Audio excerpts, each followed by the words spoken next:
edition today. I wanted to speak about the life, a few words with regards to a very famous rabbi that really made a huge impression on Syrian, New York, Anglo Jewry, American Jewry in of itself. His name was Rabbi Abraham Hecht, or to give him his full name, Rabbi Abraham Hecht, Zecher Tzadik Libracha. He was actually born on April the 5th in 1922 and passed away on the 5th of January in the year 2013. He was approximately 91 years of age at the time he passed away. Now, he became a great rabbi in the Syrian community.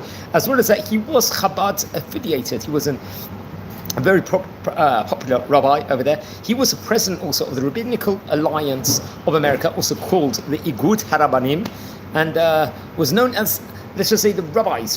He was a very popular rabbi. He was a Torah scholar and was known as one of the most articulate Orthodox rabbinic leaders without Jewish history, without a doubt. So let's explore a few of the highlights of the famous rabbi's life. He was born actually in Brooklyn. He would pass away in Brooklyn. He was about 90 years of age. His wife's name was Rabbanit Liba, or Rebbitzin Liba, you would say. And we'll explore a bit within regards to his family history towards the end. He was known as, I think he was identifying with the Lubavitch movement, the Hasidic movement in of itself. He was a Talmid, a disciple of the famous Lubavitch Rebbe, Rebbe Menachem Mendel Schneerson, and of the previous Rebbe, Rabbi Yosef Yitzchak Schneerson, also respectively. So he came from a great pedigree of great Rabbanim.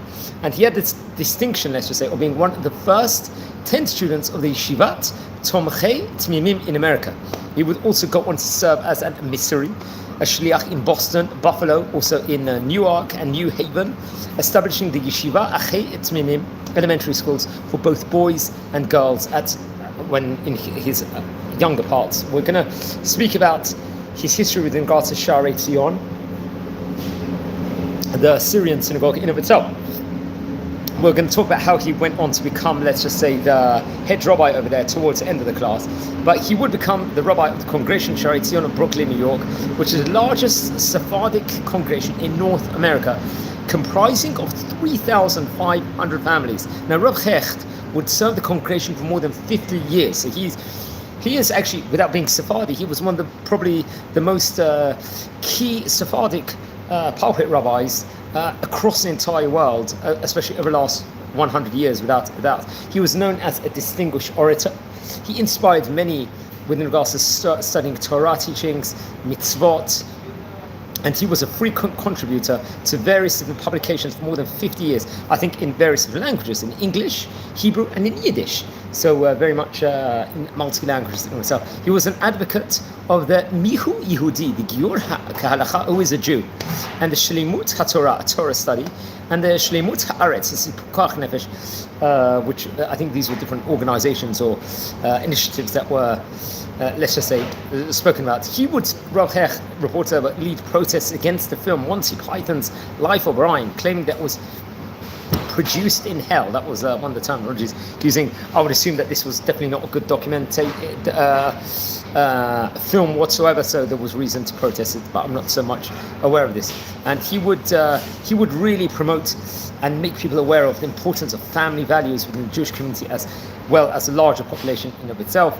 And I think he was also working to raise awareness of the 7 universal laws, the 7 Noahide laws, Sheva B'nei Mitzvot B'nei Noach. I think in great society as a whole, he would try and very much, let's say, advocate this in of itself.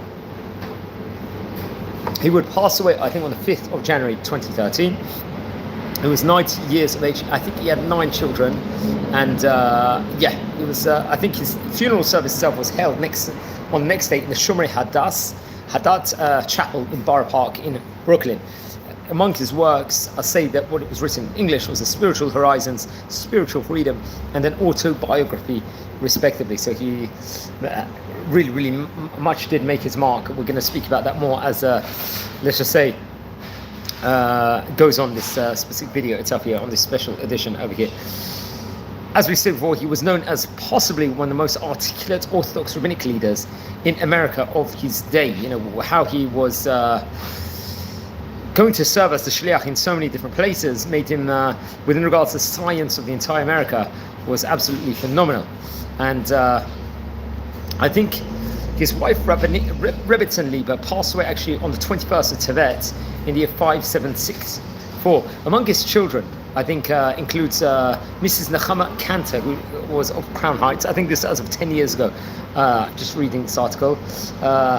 Esther Kaplan of Crown Heights also. Rabbi Eli Hecht of Lomita, I think California, respectively. Rabbi Yossi Hecht, who lived, I think at the time of this article was actually written, was in Nice in France. Rachel Weinberg of Detroit. Shani Basson of Five Towns. These are all very Orthodox religious areas in the United States of America. Now, Rabbi Shia Hecht of Norwalk in Cincinnati. Rabbi Aryeh Hecht, also of San Francisco. Rabbi Yisrael Hecht of Los Angeles, California, respectively. So, much more can be said about him. He was one of the famous rabbis of the Sharei Tzion community. As we said before, he would receive Torah education, obviously, from various different great rabbis of his day. We mentioned about how he was connected to the Lubavitch movement. It's reported he would spend some time also learning in Europe. I think the outbreak of the Second World War will force him to return home prematurely. At that point in time, it was a turbulent time period all across the world. As a young rabbi, Rabbi Hecht was a rabbi of a small community, as we stated before, in Massachusetts. And I think this was in the early 1940s. And reported during one summer in 1945, he was vacationing, I think at that point in time, in the Catskills with some of the community members at that point in time. Rabbi Hecht was invited to speak on a Shabbat afternoon by members of the Sephardic Syrian community who were, I think, vacating over there at that point in time. That was their vacation place.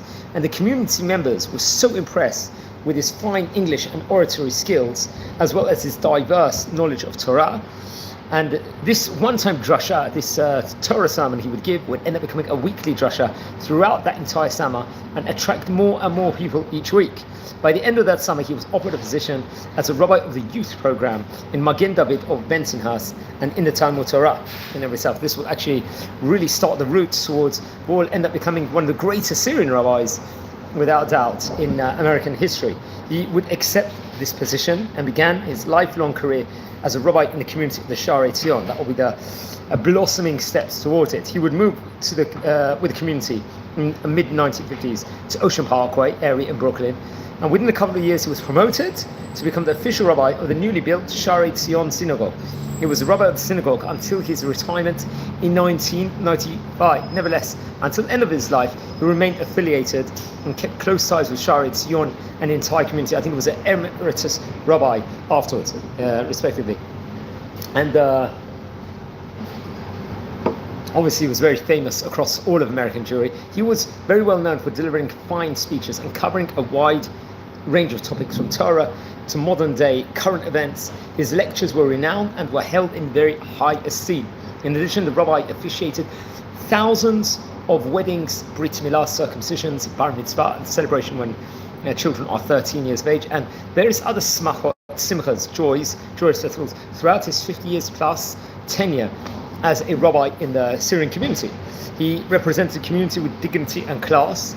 And this is what Joe Mansour, someone very prominent in the community, as I actually stated earlier, and was respected and loved by all. Rabbi Hecht had a huge, large global appeal and reach.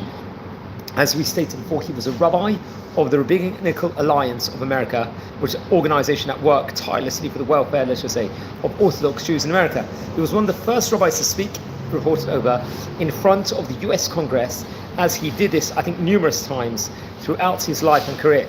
His main goal was always to benefit the safety, freedom, and strength of especially the Syrian community and all of Jewish Jewry, American Jewry itself, and all throughout the Jewish world as a large.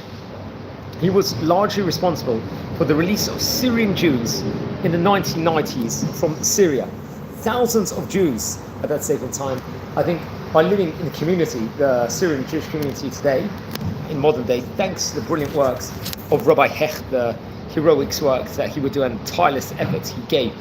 I think throughout his time period, he had close ties with various political officials, and world leaders would come to Sharei Tzion and were always received and introduced warmly by Rabbi Abraham Hecht. It was to his credit that the community itself was put, let's just say, on the map and held in high esteem on the political scene.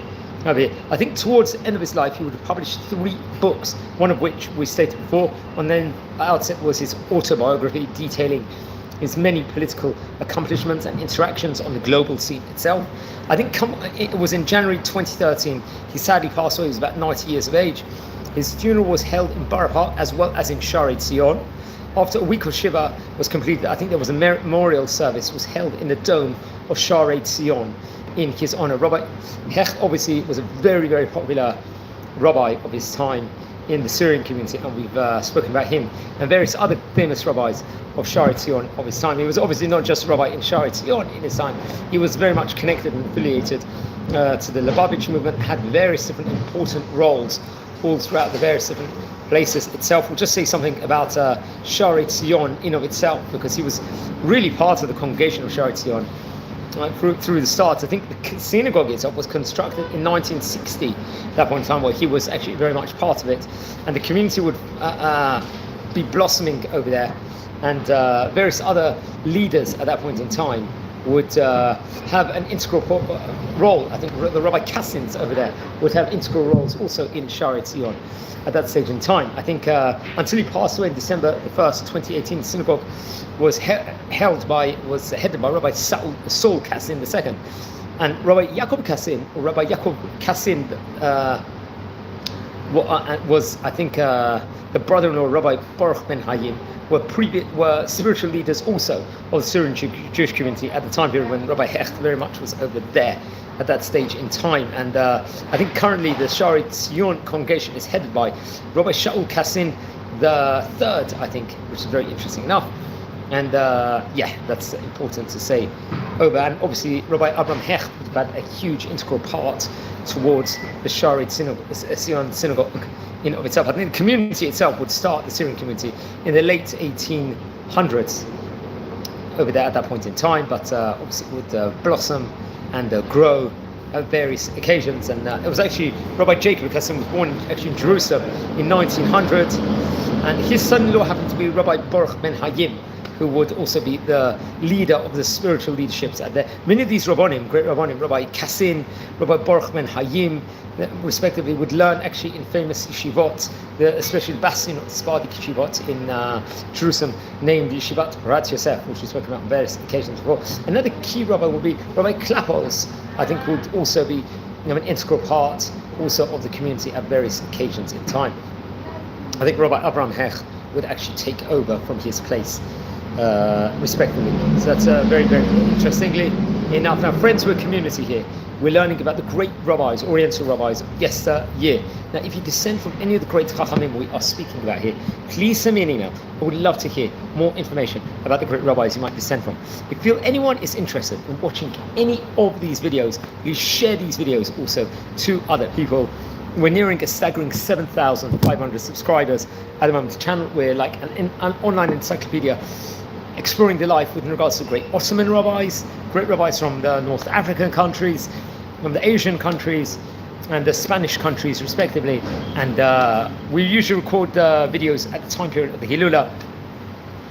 Rabbi Hecht passed away in January 5th in 2013 in Brooklyn, in New York, and was a great rabbi of his time. So wishing you well, take care, and thanks for spending time to watch.